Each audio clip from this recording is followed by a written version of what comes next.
तो अब हम करने वाले मैट्रिसेस में आगे का पोर्शन।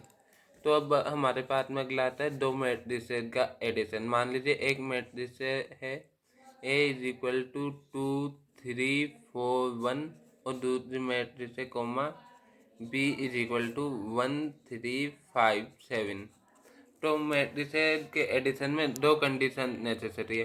पहली कंडीशन कि दोनों मैट्रिसेस के अंदर जो नंबर ऑफ रोज है वो सेम होनी चाहिए, और दूसरी कंडीशन दोनों के अंदर कॉलम्स भी सेम होने चाहिए, यानी कि दोनों का ऑर्डर m इंटू एन सेम होना चाहिए। इसका m इंटू एन और इसका m इंटू एन सेम होएगा, तभी ये दोनों ऐड हो पाएंगे। फिर बाद में हम a प्लस बी करेंगे तो ये सिंपली बन जाएगा ब्रैकेट में 2 प्लस 1, ये वाला 3 प्लस 3, ये वाले इसका ए वाले का ए आई जे प्लस बी वाले का ए आई जे, यानी कि ए हम डिनोट करने के लिए यूज करते हैं, आई मतलब कि कौन से रो में है, और जे डिनोट करता है कौन से कॉलम में, यानी कि A11 plus A11, A12 plus A12, 3 plus 3, 4 plus 5 और 7 प्लस 1 इज इक्वल टू ये आ गया 3 9 6 8। अब इसके अंदर मैट्रिसेस के एडिशन में दो आइडेंटिटी होती है। पहली आइडेंटिटी कम्यूटेटिव लॉ, यानी कि दो प्रॉपर्टीज भी कह सकते हो, आइडेंटिटी भी, कि अगर आप a प्लस बी करो वो b प्लस ए के भी बराबर होएगा, यानी कि a प्लस बी और b प्लस ए दोनों बराबर होते हैं। फॉर एग्जाम्पल इसके अंदर हम इसे 2 प्लस 1 की जगह 1 प्लस 2 करते, 5 प्लस 4, 3 प्लस 3, 1 प्लस 7, तब भी फाइनल रिजल्ट में हमारे पास में ये या तो 3 9 6 8, यानी कि a प्लस बी को हम b प्लस ए भी लिख सकते हैं। अब मान लीजिए हमारे पास में एक से ज़्यादा भी मैट्रिसेस हो सकती है, जैसे कि हमारे पास में तीन मैट्रिक्स है a comma B comma C. A matrix जो हमारे पास में वो है 1 3 5 4, कोमा बी मैट्रिक्स हमारे पास में, ज़रूरी ना हो कि मैट्रिक्स स्क्वायर ही हो, मैट्रिक्स से दोनों ऐड होने वाली ऐसी भी हो सकती है 1 2 3 बी इज इक्वल टू 3 3 4 5, ये भी ऐड हो जाएंगे, a plus B is equal to 4 6 8। अब मान लीजिए तीन मैट्रिक्स है 2 3 4 5 और सी मैट्रिक्स है 3 7 8 9। तो फिर एक और लॉ होता है मैट्रिक्स के एडिशन में, एसोसिएटिव लॉ, एसोसिएटिव लॉ। इस लॉ के अकॉर्डिंग a प्लस बी करके आप उसमें अगर c को प्लस करोगे तो फिर बाद में वो बराबर आएगा a प्लस ए में हम b प्लस सी के एडिशन को जोड़ेंगे, तो ये सिंपल ही है। इसके अंदर हम 1 प्लस 2 करके उसमें 3 जोड़ेंगे तब भी सेम रिजल्ट आएगा, और 3 प्लस 2 करके 3 प्लस 2 5, उसमें 1 जोड़ा 6, 1 प्लस 2 3, 3 में 3 जोड़ा 6, तो हम दोनों में देख सकते हैं कि दोनों में रिजल्ट सेम आएगा। तो ये एसोसिएटिव लॉ यही कह रहा है, सेम टू का सेम। फिर बाद में इसके अंदर एक और प्रॉपर्टी आती है एडिटिव आइडेंटिटी, यानी कि अगर आप ए में 0 जोड़ोगे, यहाँ पे ये ए में एक मैट्रिक्स हमने ऐड कर दी ओ मैट्रिक्स यहाँ पे नल मैट्रिक्स है, यानी कि इसके सारे एलिमेंट 0 है, तो फिर बाद में वो ओ ए के भी बराबर होएगी, या फिर आप लिख सकते हो O plus A. For example आप 1 में 0 जोड़ोगे वापस आपको 1 ही मिलेगा, जिसे आप 0 प्लस 1 भी लिख सकते हो, तो ये सेम होएगा। और इसी तरीके से एडिटिव इनवर्स आइडेंटिटी, मान लीजिए आपके पास में कोई मैट्रिक्स है ए, उसमें आपने ऐड कर दिया माइनस ए क्या है, इस ए मैट्रिक्स को -1 से मल्टीप्लाई कर दो, वो अगर हमने ऐड कर दिया तो फिर बाद में हमारे पास में रिजल्टेंट आएगी 0 नल मैट्रिक्स, कोई और मैट्रिक्स जो कि नल मैट्रिक्स होगी अगर हम ए में -a को ऐड करेंगे तो। अब आता है मैट्रिसेस में मल्टीप्लिकेशन का। तो सबसे पहले तो हम देखेंगे किसी एक मैट्रिक्स को किसी स्केलर नंबर से मल्टीप्लाई करना। फॉर एग्जांपल हमारे पास में एक मैट्रिक्स है A = A11 A12 A21 A22। हमने अब हमें क्वेश्चन में पूछता है कि 3A की वैल्यू क्या है। तो 3A में बेसिकली कुछ ही नहीं होगा, इसके सभी एलिमेंट 3 से मल्टीप्लाई हो जाएंगे। ये बन जाएगा 3A11 3A12 3A21 और 3A22। तो बेसिकली सभी एलिमेंट मल्टीप्लाई हो जाएंगे मैट्रिसेस में। अगर बाहर से मल्टीप्लाई होगा तो वो सब में चला जाएगा। ऐसे हमसे क्वेश्चन का टाइप आता है एक ये कि 3A की वैल्यू पूछ लेगा। इसी तरीके से एक और टाइप के क्वेश्चन आते हैं इन एडिटिव वाली आइडेंटिटी से। फॉर एग्जांपल हमें क्वेश्चन में दे देगा दो मैट्रिक्स है, to matrices A, B। A plus B की वैल्यू हमें दे रखी है। ये क्वेश्चन सॉल्व करके देख लेते हैं। क्वेश्चन A + B = 1 2 3 4 और A - B =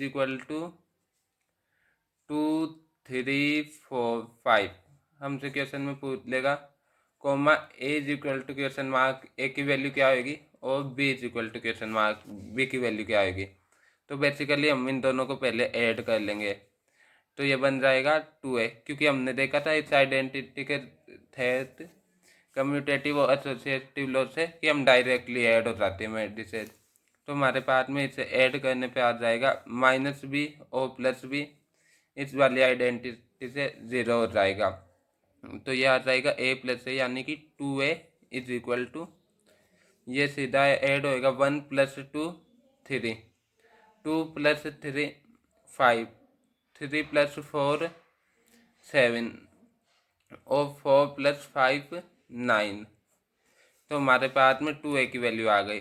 अब हम जानते हैं A = ये 2 इस साइड में जाएगा तो ये बन जाएगा 1/2 × 3 7 5 9, यानी कि A की वैल्यू हमारे पास में आ जाएगी जो A मैट्रिक्स है 3/2 5/2 7/2 और 9/2। हम चाहे तो इसे ऐसे भी लिख सकते हैं सिंप्लीफाई करके A = 1.5 2.5 3.5 और 4.5। अब हम इस A की वैल्यू को यहाँ पे पुट कर देंगे तो B आ जाएगा हमारे पास में B = 1 - 1.5 2 - 2.5 3 - 3.5 और 4 - 4.5। तो हमारे पास में B की वैल्यू आ गई B = माइनस का 0.5 माइनस का 0.5 माइनस का 0.5 माइनस का 0.5। अब इसमें से हम B में से -1 चाहे तो कॉमन भी ले सकते, तो B को हम ये भी लिख सकते हैं -1 × 0.5 0.5 0.5 0.5। तो आप चाहो तो यहाँ पे ही बंद कर देना है। ये हमने बताया अगर ऑप्शन टाइप क्वेश्चन आए तो उनके लिए भी, तो फिर बाद में इस प्रकार से भी क्वेश्चन पूछा जा सकता है। अब इसके बाद में आता है दो मैट्रिसेस का मल्टीप्लिकेशन, लेकिन उससे पहले हम एक और आइडेंटिटी देख लेते हैं। फॉर एग्जांपल हमारे पास में जैसे कि कोई स्केलर हमें दे दिया 2। आइडेंटिटी सीधा देख लेते हैं। मान लीजिए कि A + B है, यहाँ पे K एक कॉन्स्टेंट है, हम इसे क्या लिख सकते हैं K + KB। फॉर एग्जांपल हमारे पास में 3 × A + B मैट्रिक्स। तो फिर हम चाहे तो इसे A + B करके भी 3 से मल्टीप्लाई कर सकते हैं और हम चाहे तो 3A + 3B भी कर सकते हैं, रिजल्ट सेम ही आएगा। ऐसे ही एक और आइडेंटिटी है, मान लीजिए ये 3 है, हम इसे से भी लिख सकते हैं 1 + 2। मान लीजिए हमारे पास में है 3A, हम इसे ऐसे भी लिख सकते हैं 1 + 2A और उससे हम ऐसे भी सॉल्व कर सकते हैं A + 2A। अगर स्केलर से मल्टीप्लाई करें तो ये वाला भी कर सकते हो आप। फिर बाद में आता है मैट्रिसेस का मल्टीप्लिकेशन, यानी कि एक मैट्रिक्स को दूसरी मैट्रिक्स से मल्टीप्लाई करना। मान लीजिए कोई मैट्रिक्स है A = Aij, जिसका ऑर्डर है M1 × N1 और कोमा बी मैट्रिक्स है B = Aij, इसका ऑर्डर है M2 × N2। तो इन दोनों मैट्रिक्स के मल्टीप्लाई होने के लिए सबसे पहली कंडीशन कि इसके अंदर के ये दोनों इक्वल होने चाहिए, यानी कि ये M2 और N1 इक्वल होने चाहिए, N1 = M2। फिर बाद में इन्हें मल्टीप्लाई करने पे जो हमारे पास में रिजल्टेंट मैट्रिक्स आएगी उसका ऑर्डर होएगा M1 × N2 का। इसे फॉर्मूला के थ्रू नहीं, डायरेक्ट समझते हैं। फॉर एग्जांपल हमारे पास में मैट्रिक्स है 2 3 4 5 और हम इसे मल्टीप्लाई कर रहे हैं इससे 2 3 से, तो फिर बाद में इसका ऑर्डर क्या हो गया 2 × 2, 2 रो और 2 ही कॉलम। ऐसे ही इसके अंदर 2 रो लेकिन 1 कॉलम, यानी कि 2 × 1। इसका ये वाला और ये वाला हिस्सा 2 2 दोनों के इक्वल है, यानी कि इन दोनों का मल्टीप्लिकेशन पॉसिबल है। अगर ये दोनों इक्वल ना हो तो मल्टीप्लिकेशन ही पॉसिबल नहीं होगा, यानी कि ये अनडिफाइंड हो जाएगा, मल्टीप्लाई नहीं कर सकते। अब इसका ये 2 × 2 है, यानी कि मल्टीप्लिकेशन पॉसिबल है। तो फिर बाद में अब की जो रिजल्टेंट मैट्रिक्स आएगी उसके अंदर 2 रो होएंगी और 1 कॉलम, क्योंकि ये जो बचा हुआ होता है ये वाला ऑर्डर होता है, यानी कि 2 × 1, ये यहाँ से ऑर्डर आ गया, यानी कि 2 रो 1 कॉलम। अब कैसे होएगा मल्टीप्लाई, इसकी कॉलम को यहाँ पे ले जाके टेढ़ा कर देंगे, तो पहला हो जाएगा 2 × 2 प्लस 3 × 3, ये वाला इससे मल्टीप्लाई हो गया, ये वाला इससे। ऐसे नीचे वाली सेकंड रो में आ जाएगा ये 4 2 से मल्टीप्लाई 5 3 से, 4 × 2 प्लस 5 × 3, यानी कि ये आ जाएगा 4 + 9 13 और नीचे 8 + 15 23। तो फिर बाद में ये आ गई 2 × 1 ऑर्डर की मैट्रिक्स, यानी कि ऑर्डर जो आएगा रिजल्टेंट का वो ये M1 × N2 आएगा। तो इस टॉपिक से क्वेश्चन किस टाइप से पूछा जा सकता है, जैसे मान लीजिए हमें क्वेश्चन में दे देगा एक पेंसिल कंपनी है जिसमें 2 कंपनीज है, एक ए एक बी। एक पेंसिल कंपनी ए फर्स्ट मंथ में 10 पेंसिल बनाती है और बी 5। ए सेकेंड मंथ में 3 पेंसिल बनाती है और बी बनाती है 2 पेंसिल। ए की पेंसिल का प्राइस है 3 रुपीज़, बी की का है 5 रुपीज़। और हमसे क्वेश्चन में पूछ सकता है कि फर्स्ट मंथ में दोनों कंपनीज ने कितना प्रॉफिट कमाया फर्स्ट और सेकेंड मंथ में। तो हम बेसिकली कुछ नहीं करेंगे, इससे मैं से रिप्रेजेंट कर दो 10 3 5 2 और मल्टीप्लाई कर दो 3 5 से। ये हम करेंगे तो 3 10 30 प्लस 5 5 25, यानी कि 55। और ये नीचे वाला भी मल्टीप्लाई 3 × 3 9 प्लस 5 2 10, यानी कि 19। तो हमारे पास में फर्स्ट मंथ की अर्निंग आ गई ए और बी दोनों की टोटल 55 और सेकंड की आ गई 19 रुपीज़। तो इसके अंदर यही क्वेश्चन बन सकता है, ऐसे क्वेश्चन आ सकते हैं और हमें ज़्यादा सोचने की ज़रूरत नहीं है, क्योंकि हम बेसिकली हम भी जानते हैं कि हमसे ये पूछा गया फर्स्ट मंथ का प्रॉफिट कितना हुआ है। तो हमें पता है एक की पेंसिल से के प्राइस से मल्टीप्लाई होंगी और बी की बी के प्राइस से। तो हमें इसको इस हिसाब से अरेंज करना है कि ये वाला हो जाए कि एक की प्राइस से मल्टीप्लाई हो बी का बी से, तो फिर बाद में फर्स्ट का प्रॉफिट आ जाएगा अपने आप ही। फिर बाद में एक और टाइप का क्वेश्चन आता है, इसके अंदर आपको दे देगा A² - 3A प्लस आयोटा = 0। और फिर बाद में आपको दे देगा ये आयोटा की जगह प्लस के आयोटा = 0 और आपको ए की कोई वैल्यू दे देगा, जैसे कि ए है 1 2 1 2 और आपसे के की वैल्यू पूछ लेगा कि के = ? तो बेसिकली कुछ नहीं करना, हम सबसे पहले A² की वैल्यू फाइंड कर लेंगे। A² = A × A, जिसे हम लिख सकते हैं 1 1 और 2 2 मल्टीप्लाइड बाई 1212 मल्टीप्लाई करेंगे इज इक्वल टू, पहले ये वाली रो इस कॉलम से मल्टीप्लाई होगी यानी कि 1+2। ऐसे ही ये वाली रो अब इस वाले कॉलम से यानी कि 2+4। ऐसे ही ये वाली रो इस कॉलम से 1+2, ये वाली रो इस कॉलम से 2+4, यानी कि हमारे पास में आ गई A² इज इक्वल टू क्या वैल्यू आ गई 3636। अब हम कुछ नहीं करेंगे, A² की वैल्यू को इसमें पुट कर देंगे। तो A² की वैल्यू हमने पुट कर दी 36, ये यहाँ पे 3366। आगे A² -3 है, -3 इंटू ए की वैल्यू क्या थी 1122, यानी कि 1122 प्लस के आयोटा। अब आयोटा क्या होएगा, आयोटा हम जानते डायगोनल वाले एलिमेंट्स 1 होंगे, बाकी के 0, यानी कि 1100। इसके अंदर ये इक्वेशन तभी डिफाइंड होएगी जब इसका ऑर्डर भी सेम हो इन बाकियों के इतना। तो ये वाली A² और A² मैट्रिक्स है, तो ये आइडेंटिटी मैट्रिक्स भी स्क्वायर मैट्रिक्स होएगी इज इक्वल टू 0। यानी कि अब इसे 3 से अंदर मल्टीप्लाई कर दो तो ये बन जाएगा 3366 माइनस 3 प्लस ये के 0 और 0 के इज इक्वल टू 0।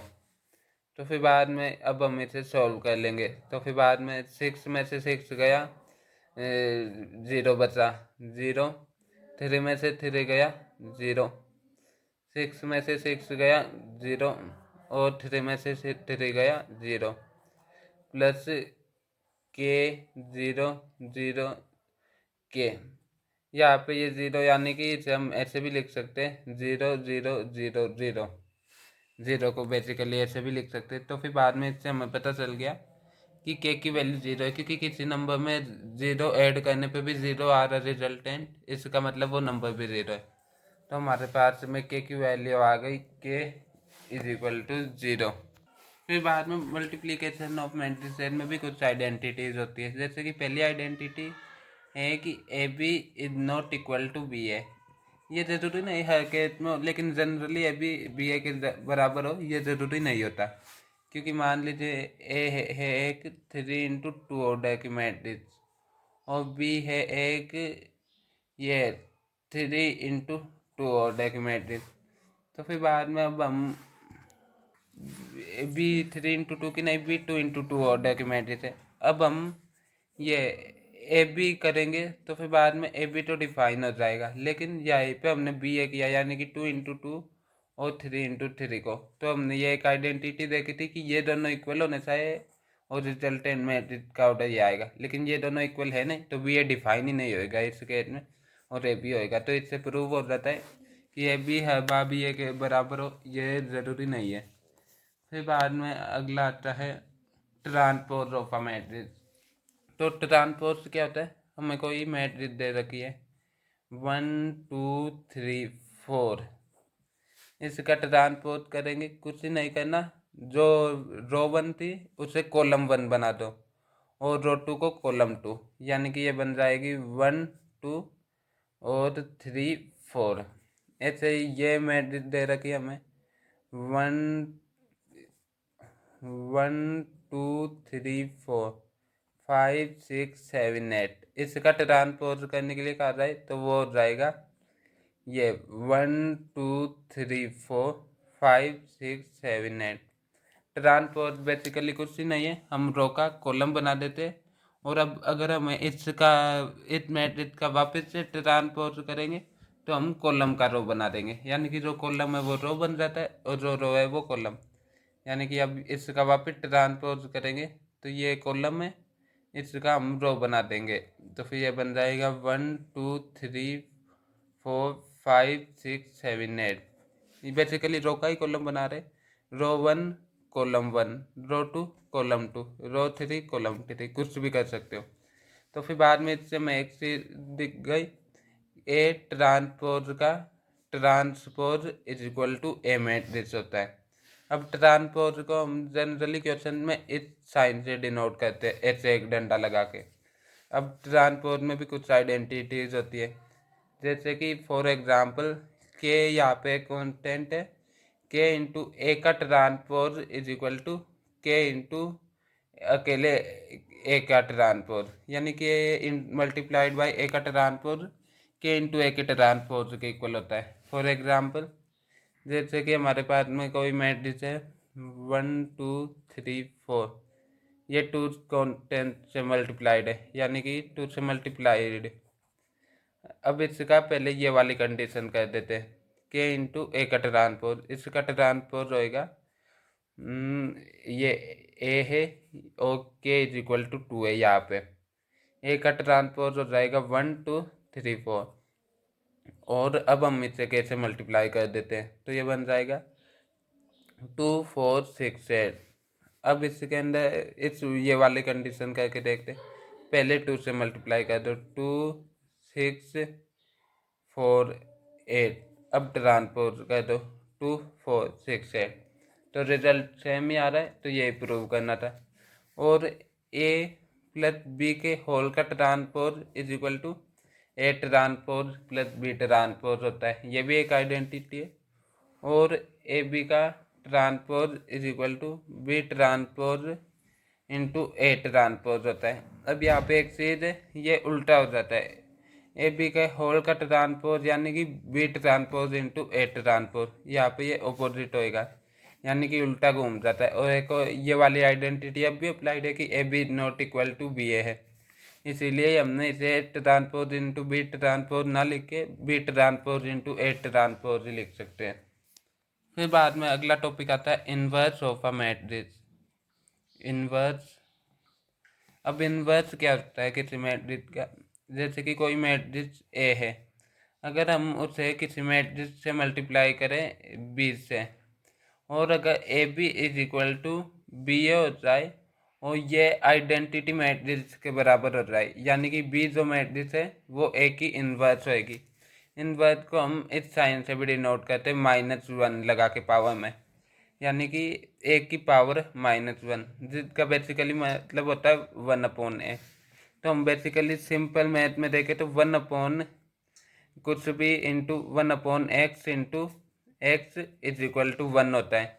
यही मैट्रिक्स में होता है कि इनवर्स, यानी कि A inverse into A is equal to 1 is equal to A into A inverse होता है। तो इनवर्स बेसिकली ऐसा नंबर होता है जिससे ए मैट्रिक्स को मल्टीप्लाई करने पे हमारे पास में जो रिजल्टेंट मैट्रिक्स आए वो आइडेंटिटी मैट्रिक्स आए। यहाँ पे 1 नहीं, आइडेंटिटी मैट्रिक्स, यानी कि बेसिकली 1 ही मान सकते हो, 1 1 0 0 इस टाइप की। ऐसे भी हो सकती है 1 1 1 0 0 0 0 0 0। ये इस मैट्रिक्स के ऑर्डर पे डिपेंड करेगा। अब इसमें नेक्स्ट आता है सिमेट्रिक और स्क्यू सिमेट्रिक मैट्रिक्स है। तो सिमेट्रिक क्या होता है, इसके अंदर ए मैट्रिक्स है वो ए ट्रांसपोज के इक्वल होती है, यानी कि अब इसका मतलब है मान लीजिए और A I J is equal to A J I. For example हमारे पास में कोई मैट्रिक्स है 1 2 3 4 और 2 3 5 5 6, तो ये हमारे पास में एक सिमेट्रिक मैट्रिक्स है। जैसे कि इसमें ए 1 2 इज इक्वल टू ए 2 1, यानी कि रो 1 का सेकंड कॉलम और सेकंड रो में फर्स्ट कॉलम इक्वल होने चाहिए। बेसिकली डायगोनल को अलावा ये बाकी सभी एलिमेंट्स इक्वल होने चाहिए, ये सिमेट्रिक मैट्रिक्स होएगी। और ट्रांसपोज हम जानते ही हैं क्या होता है, ये वाली सिमेट्रिक मैट्रिक्स है। ऐसे ही स्क्यू सिमेट्रिक में A is equal to minus of negative of A transpose होता है, और A I J is equal to minus of A J I होता है। यानी कि अगर ये एलिमेंट A1, यहाँ पे जो एलिमेंट 2 है तो यहाँ पे जो एलिमेंट आएगा वो -2 आएगा, यहाँ पे 3 है यहाँ पे -3 होएगा। ऐसे ही यहाँ पे 4 है, यहाँ पे -4 होएगा एलिमेंट। और जो डायगनल वाले एलिमेंट है उसके अंदर हम जानते हैं कि for diagonal element Aij is equal to Aj, क्योंकि डायगोनल वाले एलिमेंट क्या होते हैं A11, A22, A33। तो इसके अंदर Aij लिखो या Aj। Aij में भी ये A11 नहीं होएगा और Aj में भी A11 नहीं होएगा। तो अगर हम इसे पुट करेंगे इसमें वैल्यू तो फिर बाद में ये बन जाएगा Aii is equal to, for example हमने यहाँ पे A11 को पुट कर दिया तो ये हो गया A11 is equal to minus का A11, यानी कि 2A11 is equal to 0, A11 is equal to 0। आप यहाँ पे चाहो तो A22 पुट करके देख सकते हो या कुछ भी पुट करके ट्राई कर सकते हैं हम। तो इससे हमें ये पता चल रहा है कि इक्यू सिमेट्रिक में डायगोनल एलिमेंट 0 होंगे, यानी कि ये वाले 0। तो फिर बाद में इक्यू सिमेट्रिक में हो गया ये वाले एलिमेंट 0 डायगोनल वाले, और ये वाले ऑपोजिट होंगे यानी कि -1 से मल्टीप्लाई। ये यहाँ पे 3 है तो फिर ये -3 होएगा, ये 5, ये यहाँ पे -5, ये 4, ये यहाँ पे -4।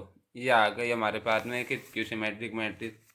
अब सिमेट्रिक मैट्रिक्स के यूज से हम किसी भी मैट्रिक्स को सिमेट्रिक और इक्यू सिमेट्रिक मैट्रिक्स के सम में भी रिप्रेजेंट कर सकते हैं। वो कैसे? तो फिर मान लीजिए हमारे पास में कोई भी मैट्रिक्स है ए, अगर हम उस मैट्रिक्स में उसके ट्रांसपोज को ऐड करेंगे यानी कि A + A ट्रांसपोज, तो फिर बाद में ये हमेशा एक सिमेट्रिक मैट्रिक्स होगी, सिमेट्रिक। ऐसे ही हम किसी मैट्रिक्स में से उसके A ट्रांसपोज को माइनस करेंगे तो ये एक स्क्यू सिमेट्रिक मैट्रिक्स होगी, स्क्यू सिमेट्रिक। ये पूरा नाम नहीं लिखा, सिमेट्रिक है यहाँ पे। तो फिर बाद में हम रिप्रेजेंट कैसे कर सकते हैं? मान लीजिए हमें किसी मैट्रिक्स ए को रिप्रेजेंट करना है सिमेट्रिक और इक्यू सिमेट्रिक के सम के रूप में, तो फिर बाद में हम उसे लिख देंगे half A + A transpose plus half A - A transpose. अब अगर हम इसे वैसे सॉल्व करेंगे तो ये क्या बन जाएगा, half A + half A transpose plus half A - half A transpose. ये माइनस से प्लस वाला cancel, A is equal to ये वाला नहीं है, A ट्रांसपोज वाला कैंसिल होएगा, यानी कि ये हाफ A ट्रांसपोज इससे कैंसिल हो गए, हाफ A + हाफ यानी कि फुल है। तो फिर बाद में ये हमने बेसिकली करेक्ट लिखा है। ये वाली जो मैट्रिक्स है ये हमारे पास में सिमेट्रिक और ये वाली इक्यू सिमेट्रिक, यानी कि हमने इसे रिप्रेजेंट कर दिया सिमेट्रिक प्लस इक्यू सिमेट्रिक। तो इसके क्वेश्चन भी आएंगे, हमें कोई मैट्रिक्स दे देगा A इज इक्वल टू 1 1 2 3, इसे रिप्रेजेंट करना क्वेश्चन में ऐसे दे देगा कि इसे रिप्रेजेंट करो सिमेट्रिक और इक्यू सिमेट्रिक के सम के रूप में। तो हम कुछ नहीं करेंगे, बेसिकली पहले हम फाइंड कर लेंगे A ट्रांसपोज। A ट्रांसपोज हो जाएगा A transpose is equal to, ये 1 रो को कॉलम बना दिया 1 1 और इससे भी कॉलम बना दिया 2 3। अब ए में से A ट्रांसपोज को प्लस किया तो ये बन जाएगा A + A transpose is equal to 1 + 1 2, 2 + 1 3, 1 + 2 3 और 3 + 3 6। ऐसे ही A - A ट्रांसपोज बन जाएगा A - A transpose is equal to 0 0 और 1 - 2 -1 2 - 1 1। अब हम इसे लिख सकते हैं A is equal to half ये 2 3 3 6 प्लस हाफ 0 0 1 -1। तो हमने इसे सिमेट्रिक और इक्यू सिमेट्रिक के सम के रूप में रिप्रेजेंट कर दिया। चाहे तो आपसे इन साइड में मल्टीप्लाई भी कर सकते हैं। तो ये फाइनल आंसर हो जाएगा।